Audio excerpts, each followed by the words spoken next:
July 24th, 1943. 22. 40 hours. North Sea. The air inside the Lancaster bomber, D-Dog, is a vibrating, living thing. It smells of hot oil, stale sweat, and the faint metallic tang of fear.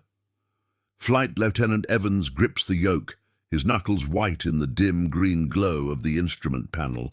His eyes scan the dials. Altitude 18, 0 feet, airspeed 210 metemp. Below, the North Sea is an abyss, a black mirror reflecting nothing. Beside him, Sergeant Reed, the navigator, leans over his table, his pencil tracing their path toward the German coast, toward the target. Hamburg. They are just one of hundreds. A great, dark river of bombers flowing through the night, hunting a city. This is the bomber stream, a tactic born of desperation, designed to overwhelm the enemy's defenses. So far, it has only provided the German night fighters with a denser forest of targets. Evans's throat is dry. This is his 19th mission. The statistics are not his friend. He has seen the empty bunks, the half-finished letters.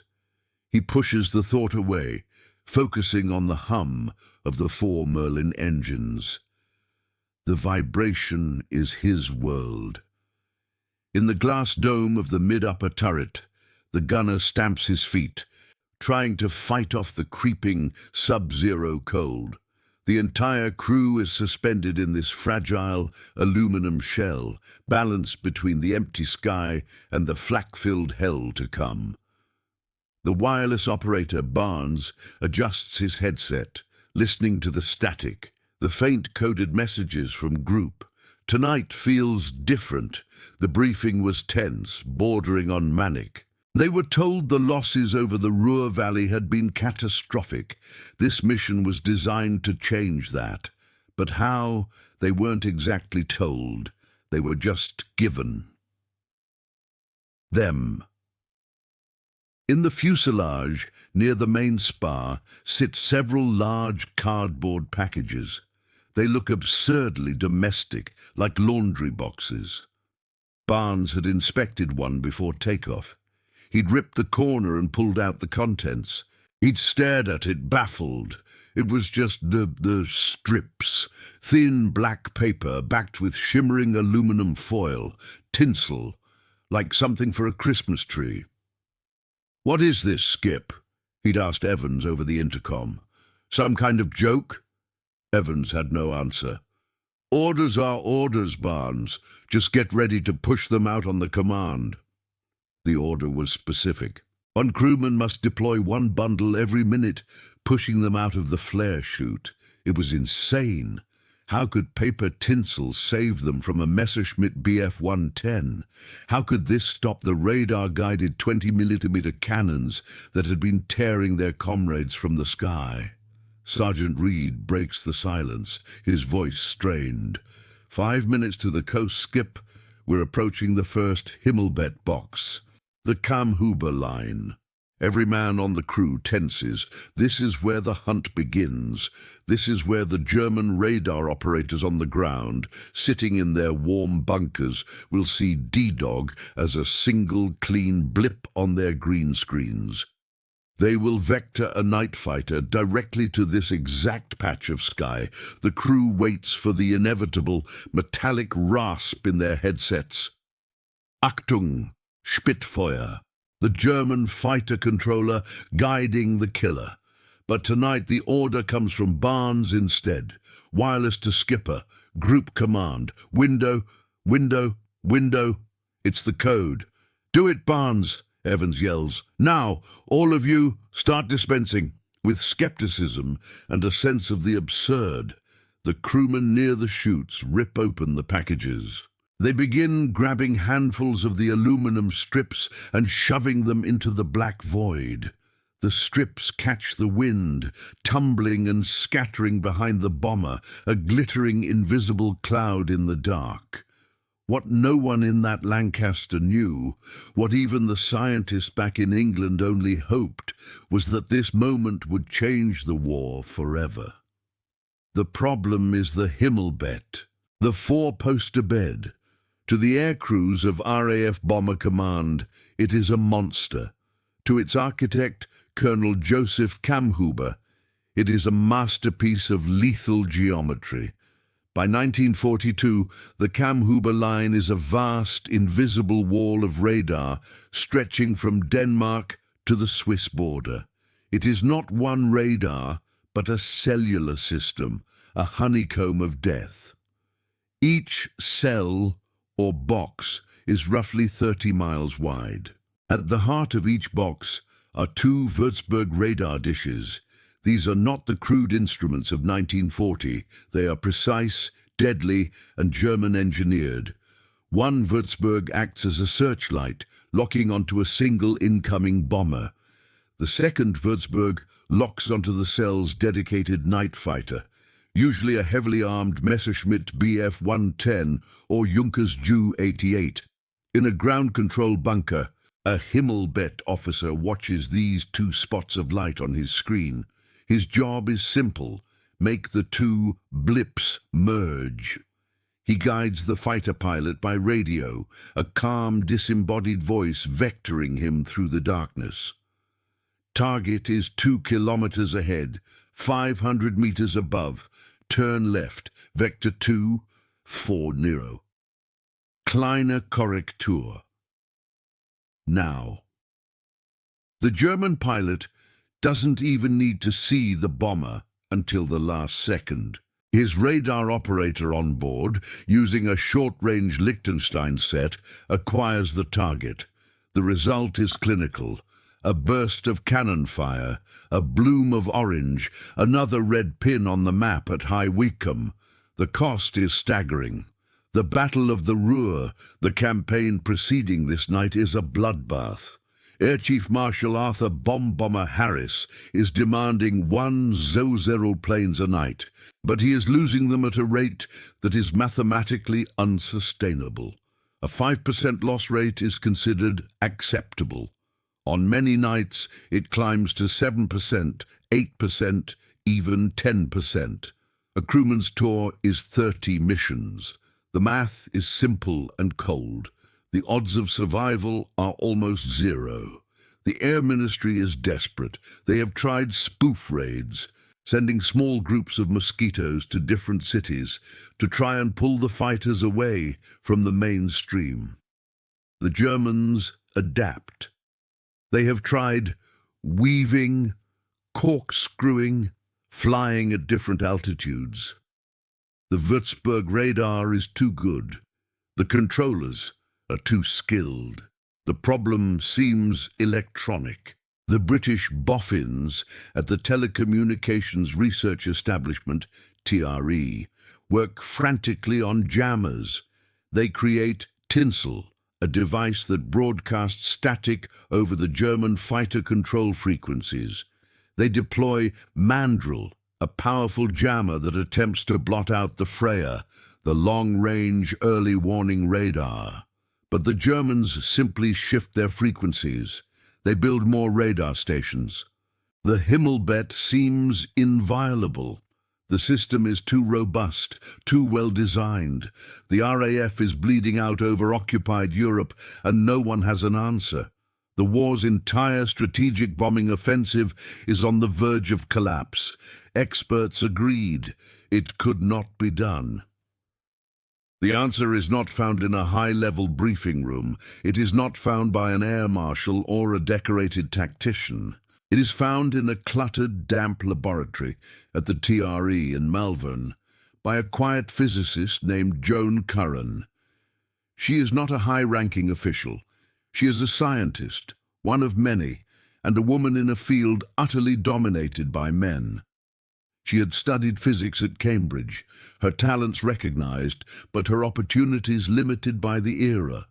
Now she is assigned to Division 9, Countermeasures. Her job is to think of ways to break the German electronics. She's brilliant, methodical, and overlooked. She spends her days analyzing captured German equipment, reading dry intelligence reports, and listening to the frustrated circular arguments of her male colleagues. They are all focused on power. They want a bigger jammer, a stronger broadcast, a new radio wave to fight the enemies. They are trying to shout down the Würzburg. Joan is thinking about how to confuse it. She's reading an intelligence intercept, a brief note from R.V. Jones, the brilliant young head of Air Scientific Intelligence. Jones has a hunch. He had noted a captured German report from 1937, long before the war, where ground troops had experimented with dropping metal strips to create a radar echo. The idea was dismissed as a novelty, but Jones and now Joan see something else. The Würzburg radar operates at a specific frequency, 560 Darvertext megahertz. This is its strength, but it is also its weakness. Joan does the math on a scrap of paper, her pencil flying. The speed of light divided by the frequency. The Würzburg's wavelength is approximately 53 Darvertext centimeters. A basic principle of physics states that an antenna will resonate, absorb and re-radiate a signal most efficiently when its length is half that of the wavelength. Half of 53 centimeters is 26. 500 km. She looks up from her notepad. What if the countermeasure isn't a transmitter at all? What if it's just antennas? Thousands of them, millions of them. She approaches her superior, a man focused on complex transmitter projects.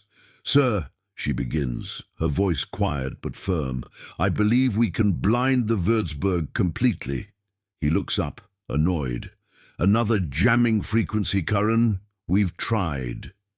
She holds up her secret project. She has spent the last week in the lab, cutting. "No, sir. With this." She unfurls a strip of aluminum foil, cut to exactly 26. 5 text centimeters. He stares at it. "Tinsel? Are you mad? You want to fight a radar system with Christmas decorations?" She tries to explain the math, the resonance. "If a single bomber drops thousands of these," she insists, "each strip will reflect a signal. The radar operator won't see one bomber. He'll see thousands.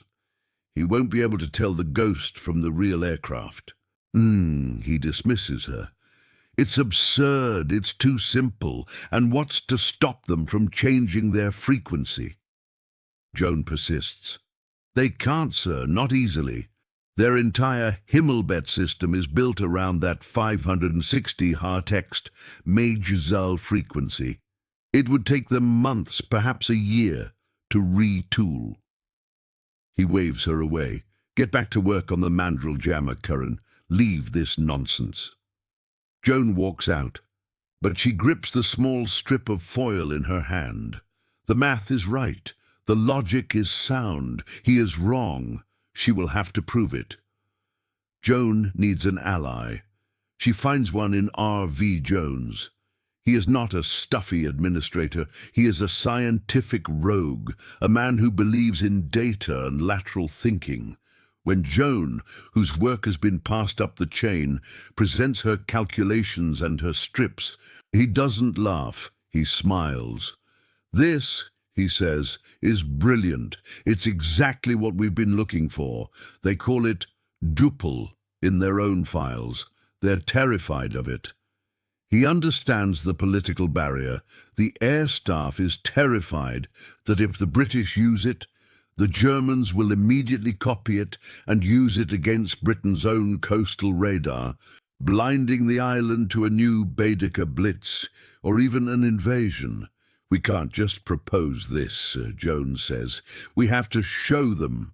We need a test." They arrange it in secret, requisitioning a single Vickers Wellington and a friendly, blind coastal radar station. For the first test, Joan and her small team cut thousands of strips. They packed them loosely into boxes. The Wellington flies out over the English Channel, and the crew simply dumps the boxes out. On the ground, in the dim radar hut, Joan and Jones watch the screen. A single, clean blip marks the Wellington. The boxes are dropped. The blip continues, clear as day. Nothing. The radar operator shakes his head. Sorry, ma'am, no effect. The strips had failed to disperse. They had fallen as clumps, just a few large pieces of junk. Joan is devastated. It's the dispersal, she mutters on the ride back. It's clumping. It has to bloom.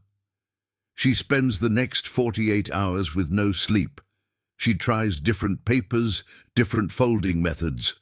Finally, she hits on the solution, bundling the strips in small packages, wrapped in a specific way that the wind will catch and tear apart, scattering the contents instantly.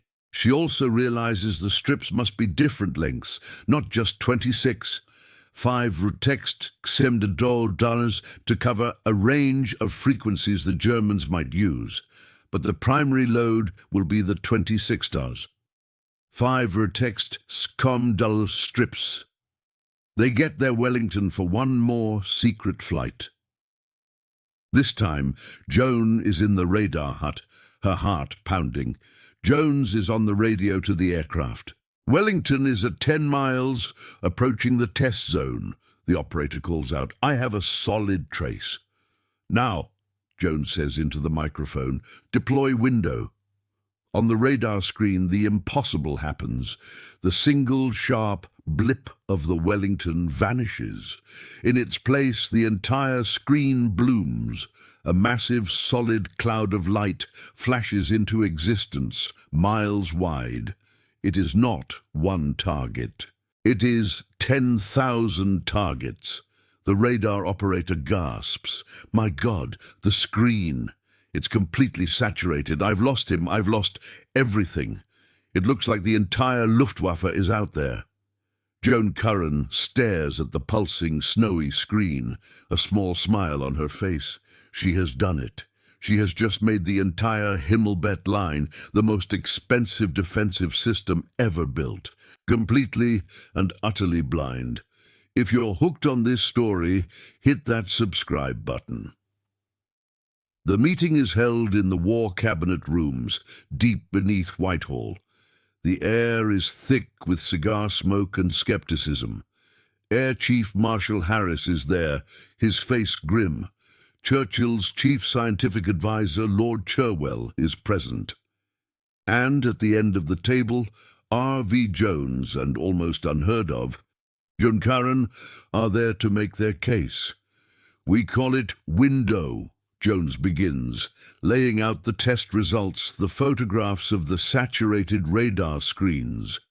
If used in mass, it will not just jam the Himmelbett system, it will destroy it. It will make their controllers completely blind. The room does not erupt in cheers.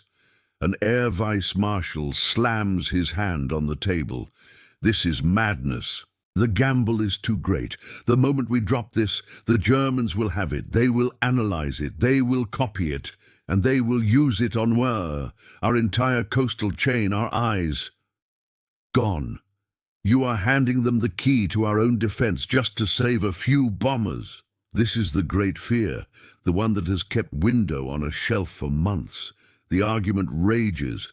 It is a weapon so powerful, it threatens both sides equally. Then Joan Curran speaks. Her voice is clear, cutting through the smoke. Gentlemen, you are assuming the Germans have not already thought of this. They have. She slides a translated German intelligence file across the table. They call it Düppel. They developed it in 1942. They know exactly what it does. The room goes silent. Then why, asks Harris, haven't they used it? For the exact same reason, sir, Jones says, picking up the thread. They are terrified we will copy it.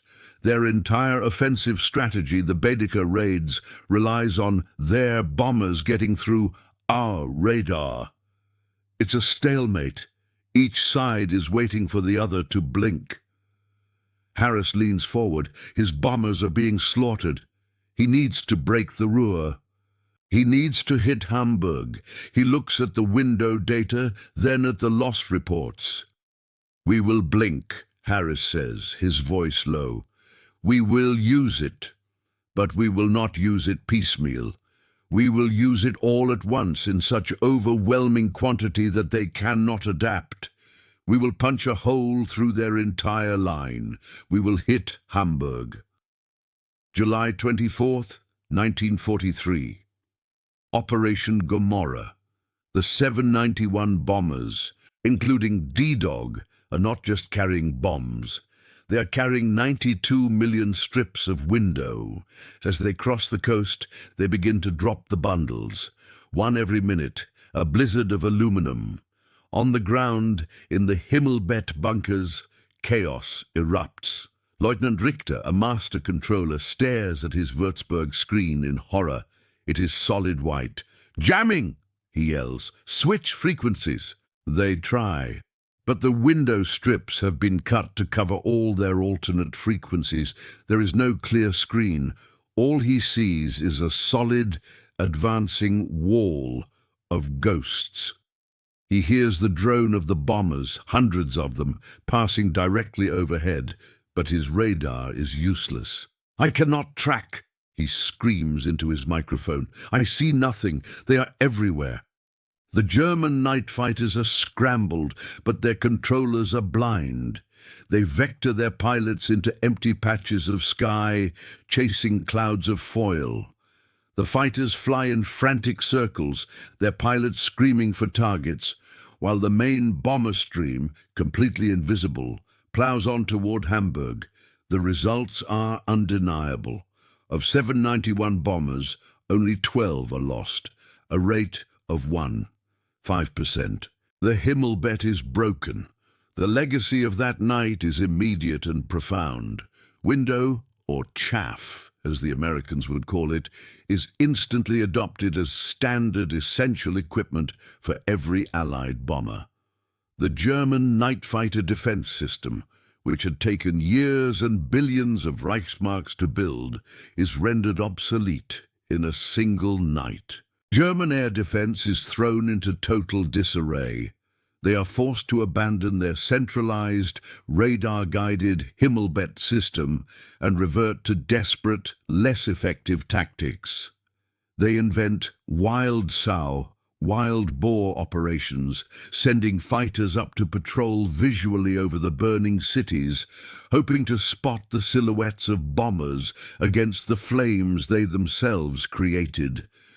It is a brutal, primitive regression. The balance of the air war tips permanently in favor of the Allies. The strategic bombing campaign can now proceed with the lethality and efficiency that was previously impossible. Thousands of Allied airmen, sons, husbands, and fathers will return from their missions who otherwise would have been lost, their lives saved by scraps of aluminum foil. As feared, the Germans did copy it. Within days, Hermann Göring is given a bundle of window and rages at his staff, demanding to know why they had not used Düppel first. They begin to use it against British radars, but it is too late. The Allied air offensive is too large, and their own radar technology, now a primary target, begins to fall behind. The most significant use of Düppel by the Germans would come during D-Day, where they used it to create a ghost fleet on Allied radar, pretending an invasion was aimed at Calais. But by then, the tide of the war was irreversible. The principle of chaff remains, to this day, a fundamental pillar of electronic warfare. Every modern fighter jet, every warship, every military aircraft is equipped with chaff dispensers, Joan Curran's Christmas tinsel has become a permanent feature of defence. Joan herself would move on. Her contribution, like that of many women at the TRE, was buried in classified files. She would follow her husband to America to work on another, even more secret project, the Manhattan Project. Her name would not be attached to the invention in the public consciousness. R.V. Jones would become famous as the master of the wizard war, but the quiet physicist who did the math and cut the first strips by hand would remain in the footnotes. Her legacy is not a statue or a medal. It is in the silence of the radar screens she blinded and in the breathing of the men who came home. It is a powerful universal lesson that sometimes the most complex, terrifying, and expensive machine of war can be defeated not by a bigger machine, but by a simple, elegant idea.